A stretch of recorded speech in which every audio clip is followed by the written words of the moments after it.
ಅವನು ದುಃಖದಿಂದ ಮಾತನಾಡಿದ. ಸಿತಾರಾ, ನಾನ್ ಯಾಕೆ? ಈ ನಾಟಕ ಮನೇಲಿ ಮಾಡು. ನಾನ್ ಚೈನ್ ಬೇಕು ಅಂತ ಹೇಳಿದ ತಕ್ಷಣ ನಿನ್ ಲಾಕರ್ ನಿಂದ ತೆಗೆದುಕೊಟ್ಟೆ. ನಾನ್ ನಿನ್ನ ನಂಬಿ ಅದನ್ನೇ ಬ್ಯಾಗ್ ನಲ್ಲಿ ಇಟ್ಕೊಂಡ್ ಬಂದೆ. ಆದ್ರೆ ಈಗ ಒಳಗ್ ನೋಡಿದ್ರೆ ಚೈನ್ ಇಲ್ಲ. ಖಂಡಿತ ನೀನೇ ತೆಗೆದುಕೊಂಡಿದ್ಯಾ. ಸುಮ್ನೆ ವಾಪಸ್ ಕೊಡು. ನಾನ್ ತಗೊಂಡಿಲ್ಲ ಸಿತಾರಾ. ಅದು ಬ್ಲೂ ಸಫೈರ್ ಗಳ ದುಬಾರಿ ಚೈನ್. ಅದು ನನ್ನ ಅದೃಷ್ಟದ ನೆಕ್ಲೇಸ್. ನಾಳೆ ಅಮೆರಿಕ ಮೀಟಿಂಗ್ ಗೆ ಅದನ್ನೇ ಹಾಕೋಬೇಕಿತ್ತು. ಆಟ ಆಡ್ಬೇಡ, ಹಿಂತಿರುಗಿಸ್ ಕೊಟ್ಬಿಡು. ಸಿತಾರಾ, ದಯವಿಟ್ಟು ಎಲ್ಲರೂ ನೋಡ್ತಿದ್ದಾರೆ. ನನ್ ಶರ್ಟ್ ಬಿಡು.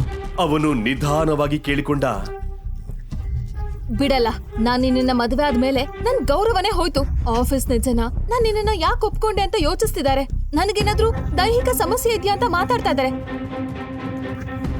ಸಾಕು. ನಾನು ನನ್ನ ಅಪ್ಪನಿಗಾಗಿ ನಿನ್ನ ಮದುವೆ ಆದೆ. ಇಷ್ಟು ಮಟ್ಟಿಗೆ ನಾನು ಅನುಭವಿಸಿದ್ದೀನಿ. ಇನ್ ಸಾಕು. ಸಿತಾರಾ ಅವನನ್ನು ಗದರಿಸುತ್ತಿದ್ದಾಗ ಸೂರಜ್ ಬಂದು, ಸಿತಾರಾ, ಏನಾಯ್ತು? ಅವ್ನು ನಿನ್ ಜೊತೆ ಏನಕ್ಕೆ ಮಾತಾಡ್ತಿದ್ದ? ಏನಾಗಿದೆ? ಯಾರವನು?